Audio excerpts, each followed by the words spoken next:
Hello, gay people. Welcome to episode 19 of Kings on the Aux, the podcast where drag kings talk music and gender performance. I'm your host, Caius Crow, also known as Ben. I hope you're all enjoying this season for community and history during Pride Month and on Juneteenth.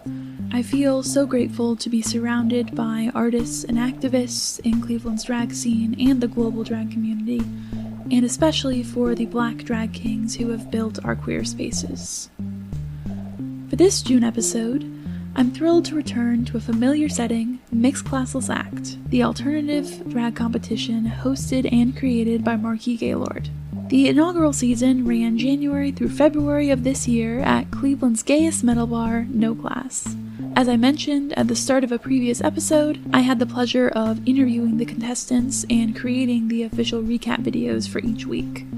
That role gave me a great appreciation for the drag artistry of every competitor on stage. So, when I approached my next guest to have him on the show, and he chose to bring his sickening signature number from week 1, I was so happy to revisit a performance that I've been thinking about for months now. Homer E. Rodick finished as a top 3 finalist for Mixed Classless Act Season 1. He is immediately recognizable for his cohesive aesthetic of hearts, roses, pink and red romantic imagery, which he uses to unite masculinity and femininity. The number we unpack on this episode is really quintessential Homer, with its focus on lesbian and particularly butch femme sexuality, history, and culture. The song Homer uses for this mix is ARIA by Chrissy Chlapecka, which, as we discuss on the episode, Chrissy herself has described as a butch anthem. And in a case of serendipity, just days before our interview, Homer was chosen as one of the Cleveland openers for her Girl on the Moon tour. For full transparency, we recorded this episode after he was announced as an opener, but before Chrissy's show at May Halls on June 7th. So part of this conversation is a cute little time capsule of Homer's excitement and preparations for the show. Speaking now after the Cleveland date, I'll just say that along with every local entertainer I know, we're all so proud of Homer for representing Ohio Kings on a national tour. For as long as I've known Homer, he has set himself apart as one of the most knowledgeable and conscientious drag kings I know. As he says, he values education above all, and everything he does is to protect his community. He described how his work has been influenced by Black feminist thinkers like Angela Davis and Sabrina Strings. It was an honor to hear in detail about his art and his perspective. I hope you enjoy our conversation. Like I said, this performance was for the first week of the competition earlier this year. That was I believe if I recall correctly, that was the Meet the Competition runway and the sickening signature performance, right? Yes, that is correct. So, to start us off, can you explain what that challenge was asking of you as a competitor and the criteria that were used to judge it? Yes, absolutely. So I'm kind of going off the top of my head for a bit, so I apologize, especially my dearest cousin, Marquis Gaylord of Thoughtlandia. If you're listening to this, you're like, that's not what it was at all. Correct me. But the general gist was for us to not only have our runway, of course, but then to present a performance that kind of showed off who we are as performers. And we had to have a monologue. Either we make one ourselves or like we find one from a show or whatever sort of media that we could. And then we also had to utilize our mixing skills. So that was kind of the criteria and like the expectations for us. Like, is it something that, we're able to demonstrate our leveling skills when it comes to volume? Are we able to tell a pretty clear narrative? And then most importantly, is it something that tells a story about us, right? Mm-hmm. Like something that's original, something that speaks to us as performers? Is the audience going to be able to be like, oh yeah, that's a Homer E. Rodick mix, or this is something about who Homer E. Rodick is as a performer?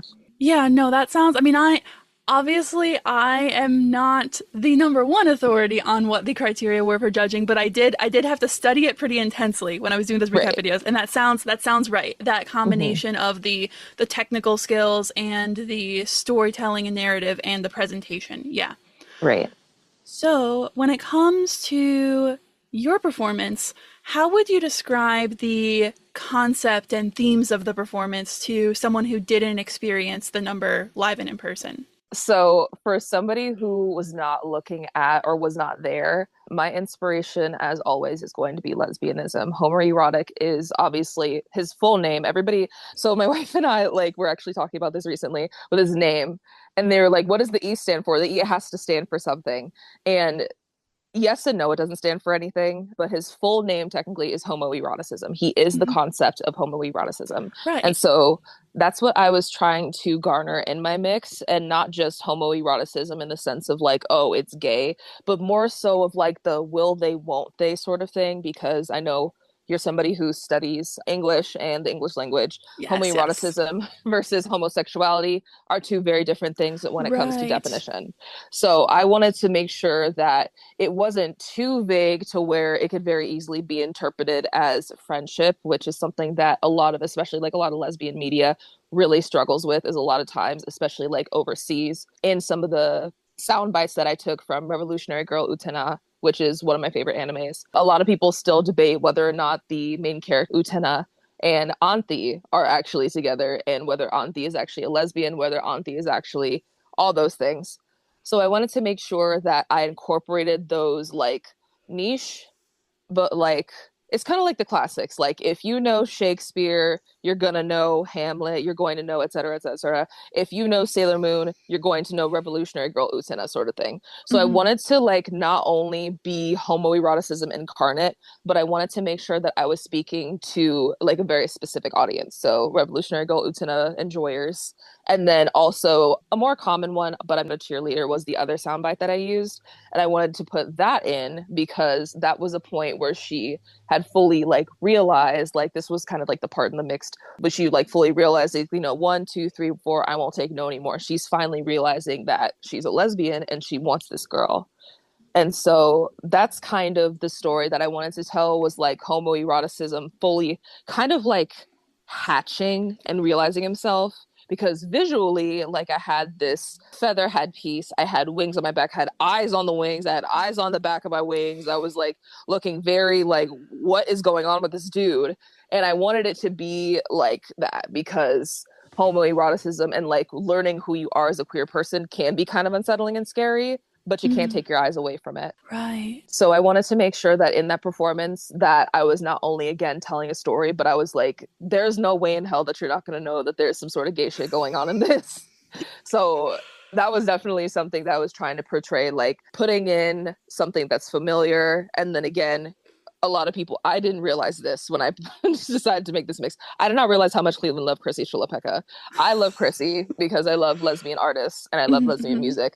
But as soon as, so like there's a monologue at the beginning, and I go, this one point, a lot of my work is also super inspired by magical girls. And so I say, masculinity, protect me, femininity, embrace me. And then I say, lesbians, please sing to me. And then the opening is ARIA. People screamed. Yes. And Yes. I literally, I always practice like up in my gym or in my living room if my daughter Amara, who is a cat, doesn't attack me. She doesn't, I don't know what it is. She just does not like when I dance. I know what it is, like cat behavior. She thinks I'm playing, Right, and but I she's like trying to to, play too. yes, but I like to say like, oh, she hates when I dance because she looks angry too. She's like very grumpy. But when I'm practicing, I don't get that feedback. And so I was Mhm. down and everyone's like, and I'm like, did somebody die? Is the building on fire? Okay, no, Emma's still playing the track. I'm gonna keep going. So Mhm. that was like the general gist of like, if you were not there, I apologize if you were not there, but it was definitely an experience. Well, I think that why people screamed is like not only because they love Chrissy Chlapecka as they should, but also because of how perfectly engineered that transition is, where you say, lesbians, please sing to me, Sing to and then me. the lesbians fucking sing to you. Like that's Yes, yes. And I was just like, when you are like preparing a number, you just don't think about that. At least I don't think about that. So I am never expecting how people are like going to react. Like even week 2, I remember somebody was recording. They were like, "Oh my god!" And I was like, "Are you okay? Are you gonna die?" Like I'm usually expecting people to go like, "Woo, yeah," but people legit sound like that they are on their last breath and they're shrieking, and I'm like, "Hey, I love you too. You're scaring me a little bit, but keep it up." Yeah, sometimes the craft and the presentation of it all is so good that people maybe they really do feel like they're gonna die. I don't Yes. know. It's just that intense. I don't want to kill them. I don't want to be responsible. Like, I don't want to be a liability. That's the only thing. That's the only issue. That's the only Yeah. concern. Yes. Yeah, thank you for that overview because that is already tying into so many of the things that I want to talk about. I do think that one thing that builds this mix out so much is the way that you synthesize all of these sources from like very recognizable lesbian media. Because yeah, like you said, even though I know there is like debate about Revolutionary Girl Utena and like how much is canon and how much is explicit, but like that is lesbian media to me. That is what I think when I react to it. Yeah, I think having those clips in there does like make it so well-rounded and shows your specific influences, because I remember the reaction that the judges had to your costuming, where there was like you look like someone from She-Ra, you look like a magical girl. Yes. So like Yes. all of it, it's the total package. I was so excited when Ryder said that. He said She-Ra, and then obviously I screamed. It was my turn to scream on stage. I was like, yes! And like in the little roster, it says like, hey, make sure that you don't like talk too much or have too much banter. And I was totally okay with that, but I just had to let out that one scream. I was like, this is why I'm here. This is why I debuted almost 2 years ago. Yes. But he said She-Ra, and then he specifically said lesbian princess Cupid warrior, and I had that in my bio for a bit. Yes. Yeah. Yes, that's consistent branding. Recognizable influences, yes. And that's what I'm here for. I would especially like to talk about that awesome monologue that you previewed for us. Homoeroticism refers to the sexual attraction amongst the same sex, often differing from the concept of homosexuality. Homoeroticism is often temporary. And I like how you said earlier, Homer's full name is homoeroticism. That's also the first word out of your mouth, like in the monologue. So I really like thinking of this mix as like a thesis statement for Homer. Yeah. So like the way that I was like putting the monologue together, first of all, I remember Frida on my notes. I still have my notes from Classless Act. Anytime somebody pans me like critique, I put it in a binder so that I can remember and read over it, because I find critiques to be very valuable, especially if it's written down. But Frida put, where the fuck is this from? And I had to tell them, I was like, I made it myself. So it is a parody of, unfortunately, this person is a TERF. So I am reclaiming it as my own.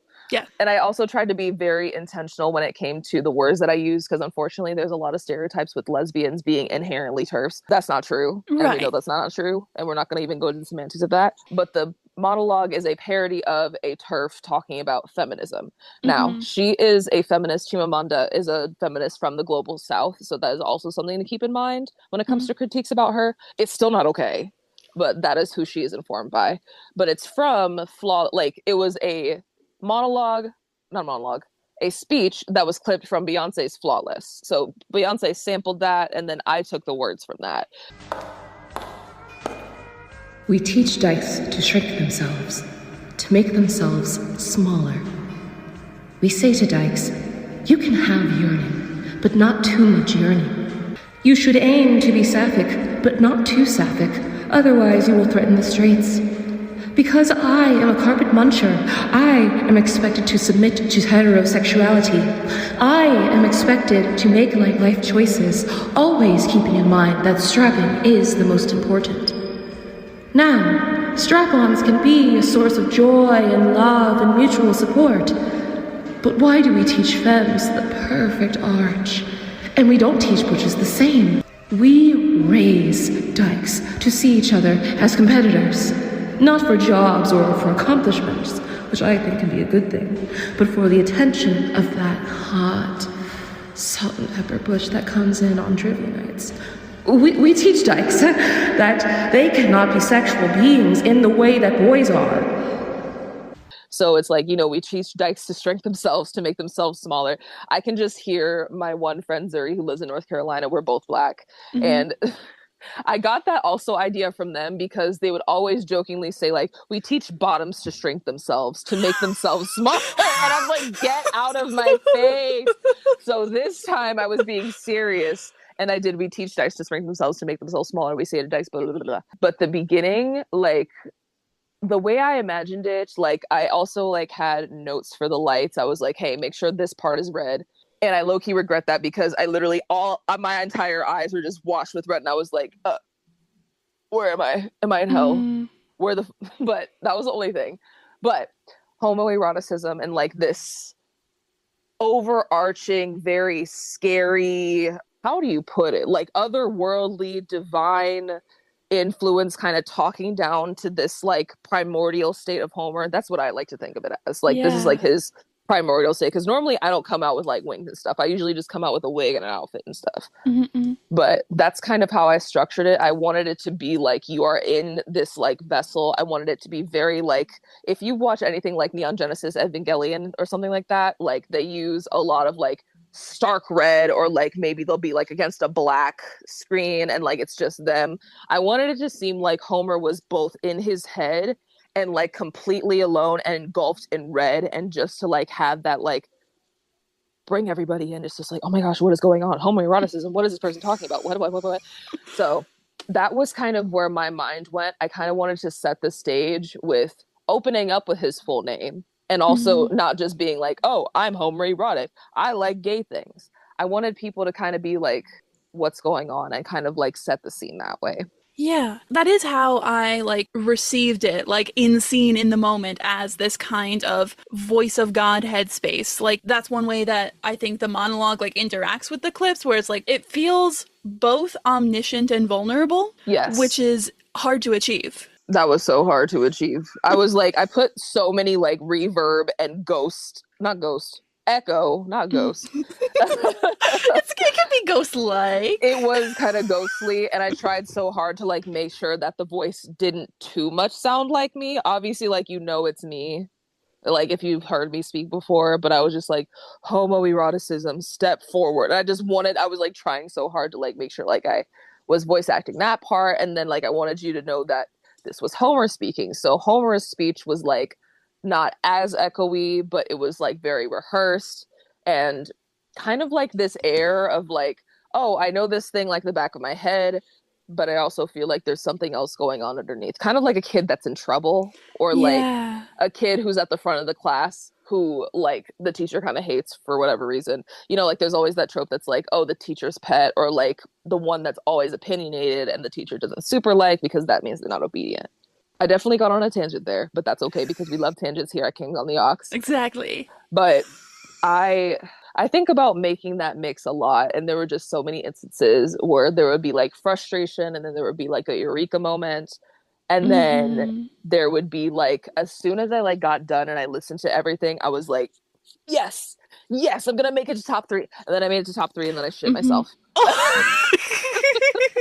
Well, yes. I didn't actually shit myself, thankfully, but I was like, yes. I literally, there were so many times where I was like, my knees were shaking on that stage. I was like, it's okay if I go home first, but man, am I anxious as fuck. These stage lights are hot. I'm scared. It was a lot. It was also, like, my first, like, long, well, obviously it was first because the criteria for Mixed Classless Act was you couldn't have ever participated in, like, a multi-week competition anymore. So it was my first actual, like, competition before, and it was really nerve-wracking.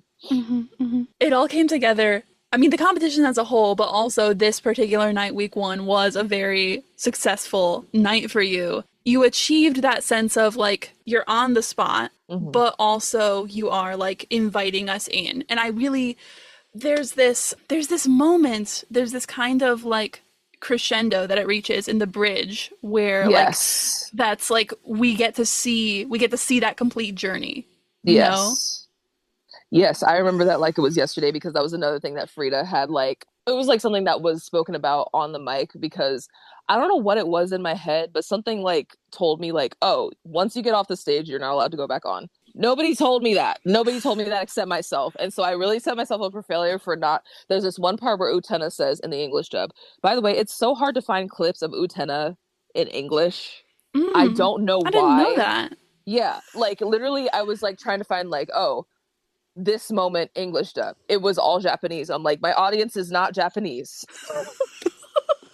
That's not gonna work. They're not gonna know what that is. And they can't put subtitles on the projector. There is no right, projector. Right. There's no projector. If there was a projector, then that'd be one thing, but I would have done it completely differently. But anyway, the moment where it's like she sings and then it comes down, and then I keep wanting to call her Nicole. That's the actress's actual name, but I can't remember the girl's name in the thing. But the cheerleader, I'm gonna call her that. The cheerleader's like 1, 2, 3, 4. I won't take no anymore. And then the omniscient voice creeps in and is like, think carefully, homoeroticism. And I'm like, because I wanted that to kind of represent my personal self-doubts. And my self-doubts, I must say, in this competition, there were instances where it tripped me up. There were instances where it came in clutch. There were instances where it made me mad. There was instances where it made me sob. It was instances, it was one of those demons that was like always on my shoulder. So I wanted that to also kind of like creep in and be like heard on the mic, just like care for homoeroticism. He defies that voice anyway. He goes, I'm going to be a prince, you hear me? And then he shoots his arrow, and then I bring out my little, what's it called? Petals. That's what they're called. The rose for petals. My shirt, and I throw them up, which is like honestly my signature, my first ever performance rodeo. That was kind of like my hallmark, and that's what helped me win that competition. And so I was like, let me do another rose petal moment here. People are going to like that. And they liked it. And I think that was probably like one of my favorite parts to edit, because there were just so many different layers. It was difficult for that reason. How many tracks was it in the end? I think like 4 or 5. Whoa. So like it was wow. ARIA. So no. Yeah.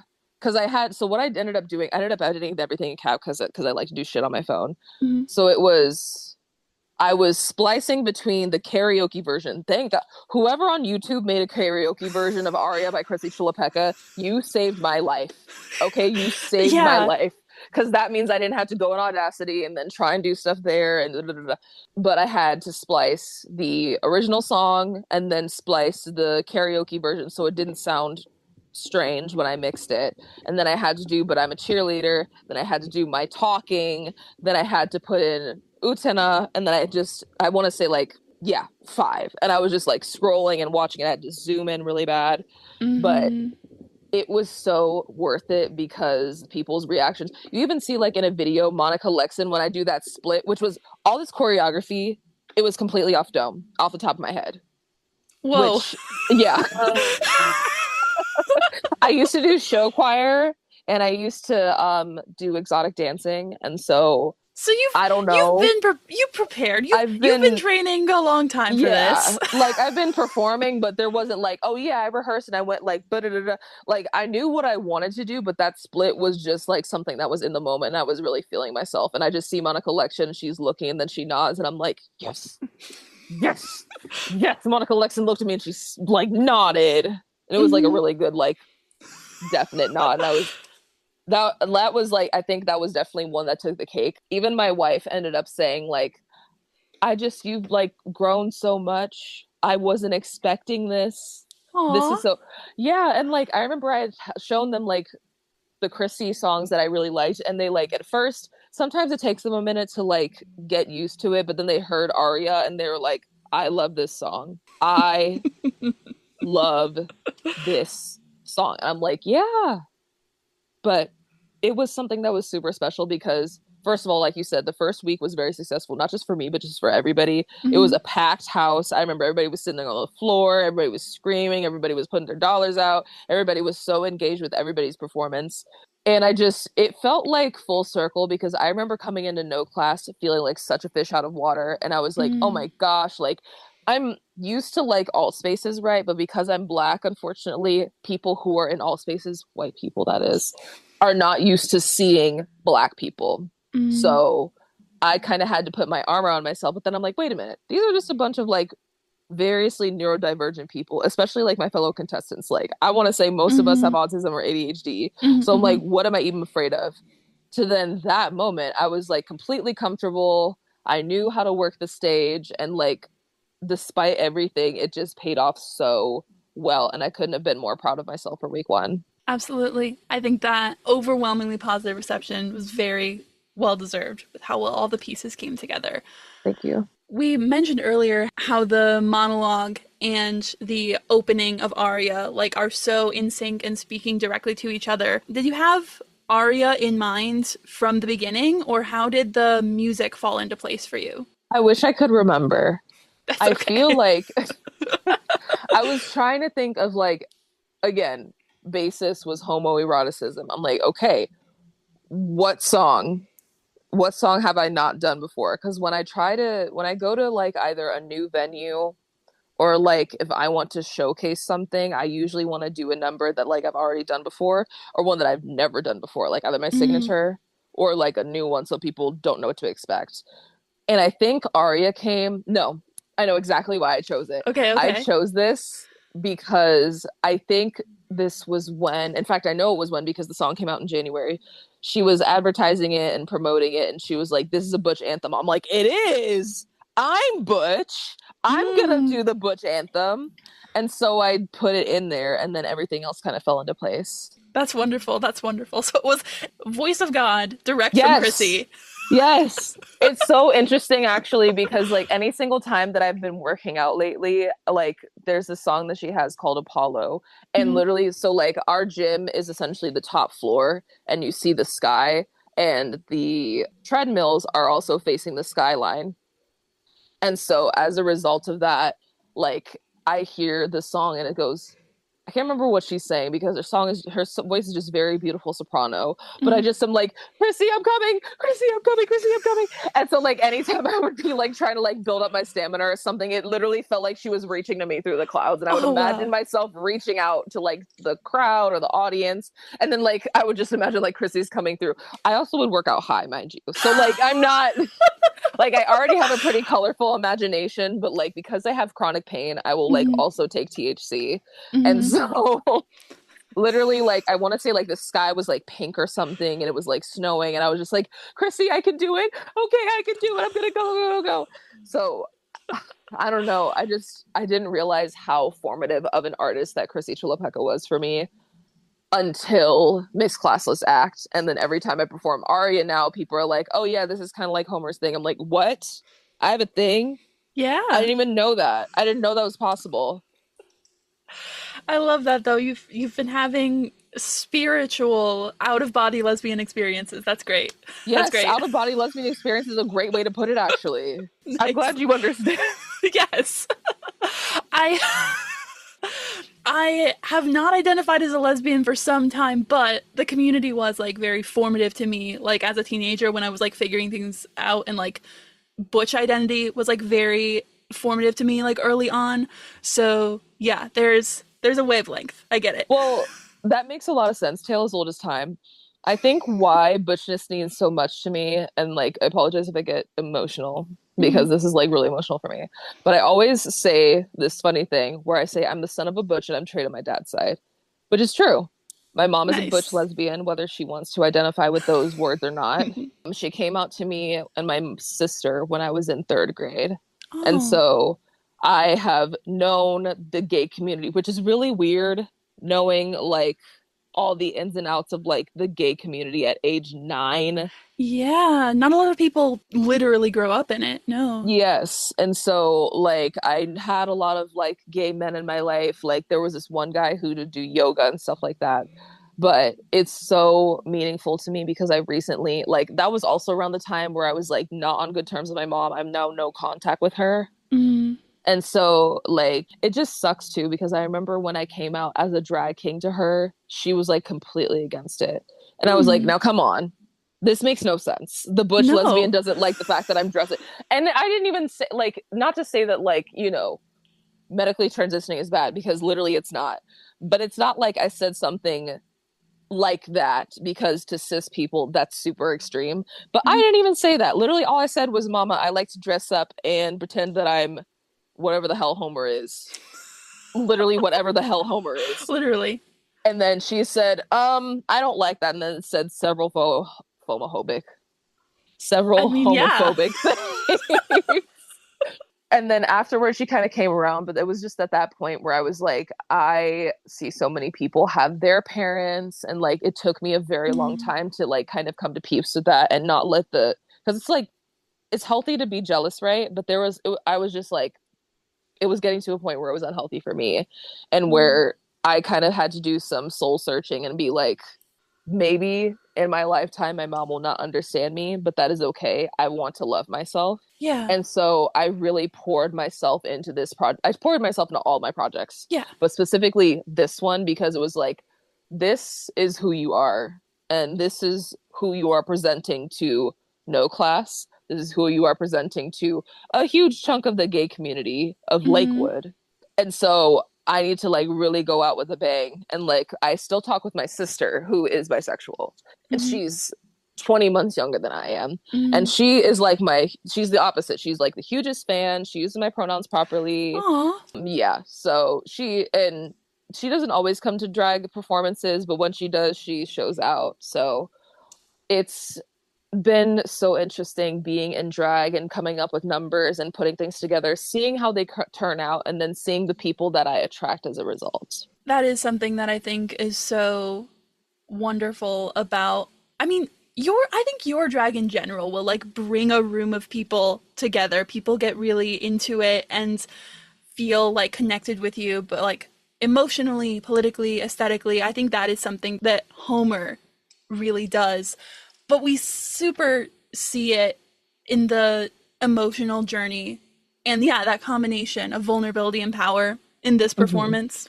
In the lyrics and story of like ARIA the song, what resonated with you for yourself and for your idea of the mix? I think because initially when I heard it, I always think of it as the artist singing it. And so initially I thought it was like, you know, this is inspired by Phantom of the Opera. So I'm thinking it's from the perspective of Christine. But the way I interpret it was from the perspective of the Phantom.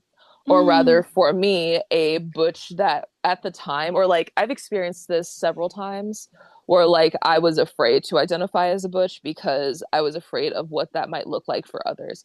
I didn't give a fuck about how I identified personally. I was always brought up, surprisingly, because like, again, I'm no contact with my mom, but she taught me all these things. To be proud of who I am, and that it's okay to be who I am. And again, when your Butch is a mom, when your mom is a Butch, things kind of fall into play. So I think for me, I ended up interpreting it as like, again, kind of in line with the coming of age story, or like the development of Homer, where at first it's like very like religious things. She goes like, I was on my knees and I prayed that she would show me through the light. And it's all this like there's this motivation. And like, I have been described as a sapphic icon. I've been described as a lesbian icon. I am in a Butch for femme relationship. I date anybody, but I'm married. So right. I'm in a permanent Butch femme relationship. Yes. And Butch femme relationships are very special to me because, again, a lot of people have a lot of misunderstandings about it. But I noticed that every single Butch femme relationship is different. Every Butch, every femme does their role differently. Sometimes there's more submissive Butches who do acts of service around the house. Maybe they're stay at home instead of the traditional blue collar moneymaker sort of thing. Some femmes are stay at home because, you know, they have disabilities that make it so that working is more difficult. And so they find comfort in working from home, not in like a capitalist way, but like a homemaking way. And I find that to be super special because I even saw like the music video, and I know that, again, Chrissy Chlapecka is a lesbian. She's in a relationship with a masked lesbian. I only say masked because I don't know if they identify as Butch as well. But I think once I like ended up getting that perspective, things just kind of like set in place for me. Like the religious trauma that I have, I was raised Baptist. Yeah. And then on top of that, like the religious guilt, and then the guilt about being attracted to other lesbians and finding attraction to women, girls, etc. Experienced that guilt so much because so many people kind of like demonized me a whole lot as a kid. People hyper masculinized me a lot as a kid. Now, of course, that I want to be masculine, all of a sudden everybody's like girl sheeing and mamming me. It's like what's one time. on? Yeah. Like, girl, I'm bored. Let's read Fearing the Black Body. And women raced in Class by Angela Davis. Yeah. Shout out to Angela Davis. But I think that was like kind of the nail in the coffin for me, or like what really solidified things, was just hearing how she was saying things. It's like an ode. It's a prayer. It's like an incantation, which I'm also very spiritual. I practice hoodoo. And I think because like I was like really listening to the lyrics and I was listening to the progression, and it's just like a lot of sexual shame. It's a lot of romantic shame, which I also experienced a lot. It was just, I really resonated not only with the song to begin with, but the fact that, again, she said it was a Butch anthem. I was like, wait a minute. Let me listen to this again. Let me run the track back again. Let me listen to it. And I was like, it is. I consider myself a service butch in the sense that I also really like doing acts of service for my wife primarily, but also my other community members. In my drag family, Thoughtlandia, part of it because I'm the son of Pound Cake. But with Thoughtlandia, I'm considered the livestock guardian because I do protect. That's like one of my main things. Like anytime I show up, I'm like, hey, are you okay? Did you drink water? Is something wrong? I'm always checking in with people. Thank you for laying everything out with ARIA, because that was what, when I was listening and studying and listening back to your track and watching the music video and seeing there's all of this religious imagery that is then like, it's subverted to talk about like love and connection and sex. And also this, I really like what you said about overcoming the sense of shame around sexuality and romance, because that's something that is also really central to your monologue. I remember like a lot of what you say comes back to like this idea that, I mean, you said earlier the like slightly parodied, like we teach dykes to shrink themselves, but also fully in seriousness. We do teach dykes to shrink themselves to make themselves smaller. We say to dykes, I don't remember what else happens. Like, I know when the track is playing, but like, if you ask me to recite it, I'm like, I don't know. I just say we teach dykes. We're teaching them something. Yeah, and there's one of the like issues and themes that you like come back to a couple times in the monologue is this sense of shame around open sexuality, around like explicit connection to the body. Like you can yearn for someone, but you can't not like too much yearning. Yeah, not too much yearning. Yeah. I think too, something that I just remembered, I said, this was like one that I kind of threw in because I didn't quite know what else to say, but it was true. It was like, we teach dykes that strapping is the most important, but why do we teach femmes the perfect arts when we don't teach butches the same? Because I feel like, and this is something that I notice every single Pride, especially with like more like websites popping up and wanting to kind of like capitalize off of us, is that there's a lot of shirts that are like, I make masks my bottom, or I make them do this. And it's very that's gross. It's very rape culture. It very much disregards consent, and then it also kind of makes it seem like bottoming is a bad thing, and it's not. Like a butch who prefers to be submissive and or to bottom, or for them to be sewn at all, which I know a lot of people also have issues with, it's not a bad thing. It just simply is. And when it is used as if it is like this coercive thing, we start to get into territories that I hate. Yeah. The normalization of that is, because again, it's like you think you're being cheeky. It's like, I like this. I made him my bottom. Like, okay, it's a Tuesday. I am a stranger. Why are you telling me this?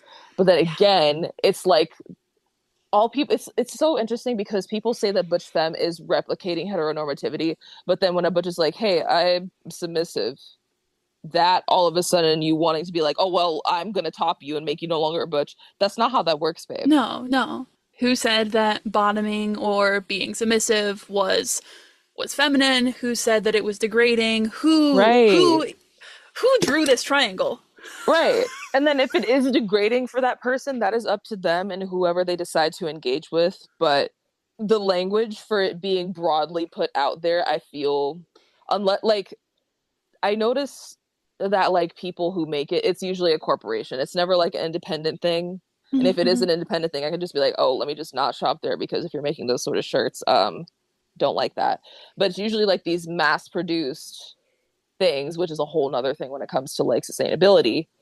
But I put that in there because specifically I was so tired of hearing about all these people just wanting butches, fetishizing butches, honestly, so badly, and not wanting to understand them as a person. Like, I'm very lucky to have been, like, I'm celebrating my 10-year anniversary with my wife in August. Aw. And there is a reason for that. And that is because they have welcomed me in all different forms. I used to be a femme lesbian. Wow. And I went from, I used to be a femme lesbian in my undergrad years. And then I went from that. Then the pandemic happened. And just like everybody else, I discovered things about myself. And so I discovered that it was a lot more comfortable. I'm gender fluid, of course. Right. So that's why I use Homer to kind of like dress up femininely. And then I do my everyday stuff, butching it up. But I learned from my time as a femme what it is like to be treated as a femme lesbian. And so I vowed to kind of be that protector. And that's kind of leaked into everything that I do. My personal stuff, my drag stuff, my professional stuff. 10 years.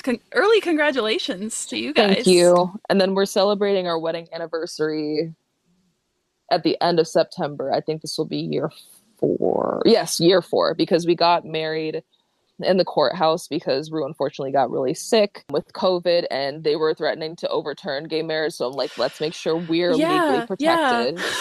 Let's make sure we're legally protected and get married. And now every time I say like, oh yeah, that's my wife, everybody thinks I'm joking. I'm like, no, like literally legally right now. Legally, we are married by the Summit County.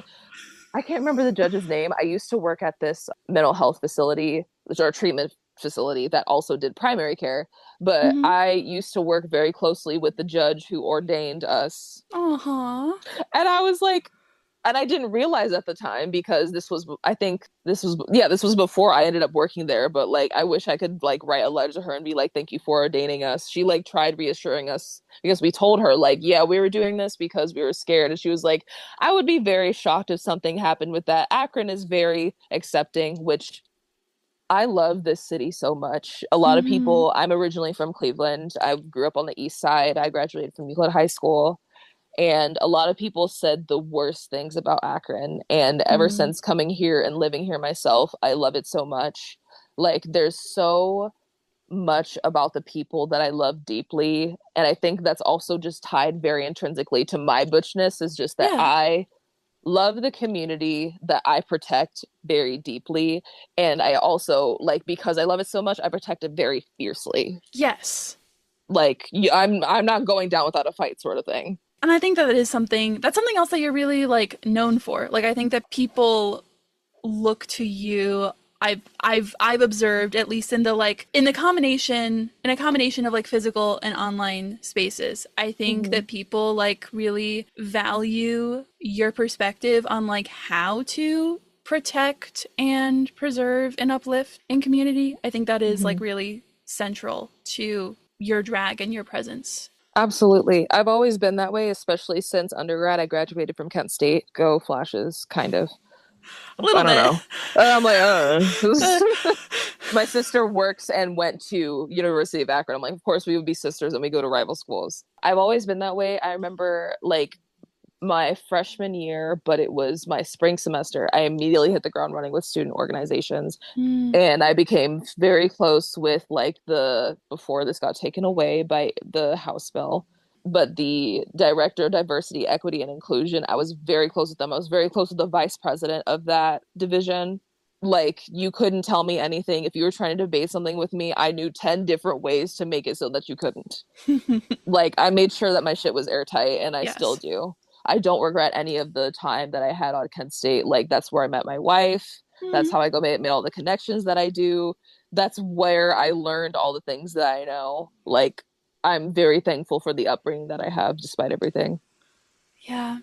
It was really, I remember like seeing the like community and like multicultural spaces had been like taken away had been shut down in Kent, which was really sad. My alma mater, CSU, is in a like weird but similar position. Yeah. Where I don't know how much like coverage you've seen of that. I have. It's now like the physical space exists, but it's been like effectively neutered as like the student resource center. That's what happened with us. Like, they neutered it, and it's essentially like, I don't know what it's called. It's like student success. That's what it is. Student success, I believe. And students still do need success, but the reason why those spaces existed is because people were getting literally hate crimed for existing in those spaces, being authentically themselves. So they needed those safe spaces. Like, they were being run out and being told, if you don't like it, bring your own space. Now that we have our own safe space, no, you can't do that because that's whatever the fuck, whatever fucking excuse. Yeah. Higher education in Ohio. Ohio in general. Ohio in general. I love this state so much, but Lord have mercy. I could not make a good case for it. Just like, my one friend lives, like I said, in North Carolina, and I'm like, I want you to visit so bad, and only stay in these spaces because otherwise they're sundown towns. Yeah. Stay close to me. Hold my hand. Oh. Yes, it's so bad. And I feel bad for them because, like, they only recently found some queer spaces for themselves because North Carolina is even more like it's a red state. Yeah. And it's not only like anti-LGBTQ, but they still have like Klansmen meetings and stuff like that. It's so terrible. And again, I feel like my heart is so big because I know how like voter suppression and stuff like that. That's like, I will say that was like, for my drag, I've always wanted to be that type of guy that was like, I am an activist drag performer. Like, I've never had an issue when it comes to like speaking up for the different issues that I'm passionate about. And I would love to use my platform for that.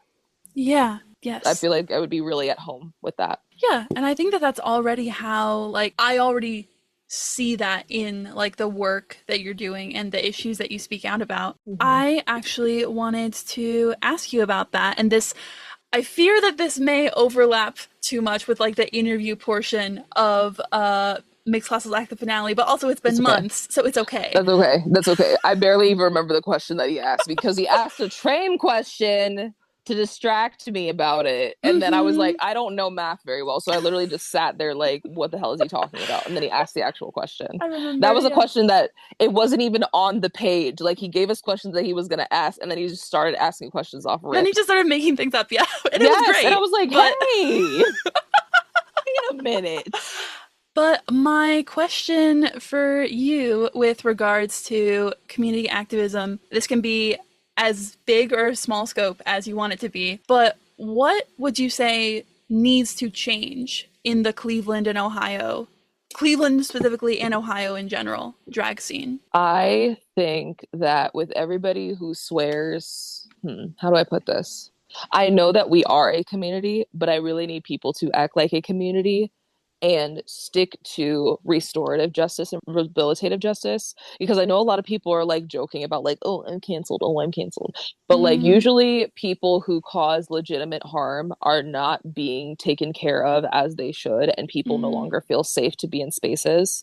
I know that when it comes to the Akron scene specifically, a lot of people who are essentially not cis gay men don't even feel safe performing places, and we often have to warn each other like, hey, just so you know, a lot of people at this part are pretty touchy and they will touch you. Try not to get too close to them. I feel like there should be more comprehensive everything. Like, Ohio is pretty good when it comes to literacy compared to the rest of the country. I think we're ranked like top 10 in our libraries. I love the library. Support your local libraries. Yay. Please. I love the library. But I think as far as big scope is, I think the more educated everybody is, I feel like the better off we'd be. Like, I'm very much somebody who's about informed consent. And I know a lot of people, when they start drag, they're like, this is something that I'm very passionate about and I want to do. But people forget that they are interacting with other people, and therefore they end up like saying or doing things that genuinely cause harm or like continue patterns of behavior because, you know, they're in a certain time in their life or a season in their life where they may not be open or receptive to criticism, which makes things worse down the line, because if they continue that pattern of behavior without that critique and without that sense of tact, then it becomes a monster that we no longer can contain. So I feel like the more that we continue to educate each other and be willing to be educated, which is so important, which I know it's hard getting vulnerable with getting like informed about things, but the more we continue to rally and organize, I feel like the better off we'd be. I feel like right now, like, the unfortunate thing when it comes to Ohio is we do have quite a bit of stretches of land where it's like, for instance, a rural area and there are people there, but we're not reaching them because we don't even know that they're there. Yeah. And so I feel like if we really strengthen those and like really work on those high speed rails, I swear, like once we get those high speed rails, like I feel like more people will be able to bop back and forth between gigs. Like even that would be so nice. But yeah, I think like the general gist is like better education and better sense of community, because it's not to say that there is no sense of community. There definitely is. But as more people come in and as more people cycle in, I know there's this phenomenon called a missing stair as far as like, you know, what venues aren't safe for us, what producers, you know, may need a bit more like correction and stuff like that. I don't want missing stairs to happen, but I notice oftentimes that gets written off as drama. And to me, drama is not somebody just trying to let people know like, hey, this bar is like a known Nazi bar, or hey, this producer is a known Nazi, something like that. Like, I feel like if we are to all be informed and also make those informed decisions, we would be a lot better off. Yeah. Yeah, thank you. Da-da-da. No problem. We have talked about Chrissy, but I want to keep talking about her just a little bit. I remember back in January when you first posted this performance, Chrissy noticed you and said that she loved what you did with it. And then fast forward, you were chosen to open for her at her Cleveland tour date. Yeah. So what does it mean to you to get that recognition from an artist who's formative for you? It means everything to me. Like, I legit, so first of all, let me back up. Because the reason why she noticed me is because my friends are unhinged and they kept adding her. I did not ask them. I did not. Chrissy, if you're listening to this, I did not tell my friends to like spam your notifications. I'm so sorry. I love all my friends. They support me. I did not tell them to do that. But her even acknowledging me was nice. I wasn't even expecting to be picked to be an opener. And like every single day since being picked, I've been so excited I haven't been able to sleep. And it hasn't helped that I recently got on new meds that also have been really weirdly making me not sleep. So I can't tell if it's because I'm genuinely excited or if I'm like getting weird, like my dopamine is like trying to figure out what's happening. I probably have a lot of dopamine up here, actually. In fact, it's a little too much. And like, I love being happy, but I'm like, I feel like I'm going insane. Oh, sorry. I feel like I'm losing my mind. I don't want to say that because it's sanest language. But I don't know. I literally said that it probably isn't going to hit me until I actually am in front of her, but it's hitting me now. And like, I like have to breathe. I have to remember to breathe. I have to remember, because like I have met two people before in person that I've like really admired, like either their work or like, yeah, their work pretty much. It was Caro Bonito's lead singer. And then it was Asia Consent during Auditorium's July show a couple years ago. Yeah, Tea for Filth. I remember that. Tea for Filth. And I remember I walked up to Asia and I was acting like she just landed. And I was her little flight attendant, just like, welcome to Ohio. It's very nice to see you. What? What? That's not how you talk to people. You could say, I'm so excited to see you. Welcome to Cleveland. All right, tour guide. Like my sister, just the script turns on. Yeah. My sister always says that I sound like a news reporter, and she's not wrong. If I like were to focus and put on the voice, I'd be like, yeah, I do. But whenever I'm anxious, I just get to that because that's all I know, and that's what I know won't be embarrassing, is being super nice and over polite. But I'm so excited. I think, again, it's probably not going to hit me until later, but I think a lot about the line from Stateside featuring Zara Larsson, where she says, who knew opening up would make me a headline? Yeah. That's all I have to say. I'm like blowing steam right now. I'm like, if I headline something within like the next couple of years, I'm actually going to shit myself. Like, I know I keep jokingly saying I'm going to shit myself. I will shit myself, and then I will go to the hospital because I fainted from embarrassment. I don't know. I keep thinking about it and getting really excited. Literally, when I had messaged you, I was like, oh, hey, are you still here? And I was rhinestoning. Just rhinestoning away. And you said, oh, I'm still ready. I'm like, okay, give me a second. I said, give me a second to get my headphones. I was finishing up rhinestoning. I was eating a taco. I was making sure things fit. I have been preparing. You're so locked in right now. I have been so unbelievably locked in. Nice. Do you have anything you want to promote from like mid-June onward? Of course. So I will be going to the capital city, Columbus, where I will be celebrating Hee Haw the Drag Donkey. I'm really excited about that too. I love Hee Haw the Drag Donkey so much. I'm celebrating his birthday on the 25th at Spacebar. Nice. Nice. Thank you so much for having me here. It is such an honor being on the podcast. I am shaking with excitement, but you can't see because it's well contained by Paxil. Not sponsored.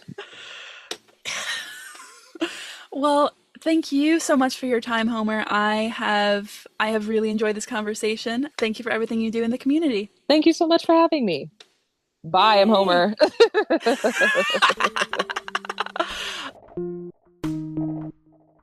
Thank you for listening to Kings on the Aux. This episode featured Akron drag king Homer E. Rodick and was hosted by Cleveland drag king Caius Crow. You can find Homer's looks, performance videos, and upcoming show dates on Instagram at Homer E. Rodick. That's homer.e.rodick. You can find me on Instagram at Caius Crow. That's C-A-I-U-S Crow. Questions? Comments? Compliments? Complaints? Send me a message on Instagram at kingsontheaux or email me at caiuscrow@gmail.com. I'll talk to you soon on our next episode. Thank you for supporting local drag.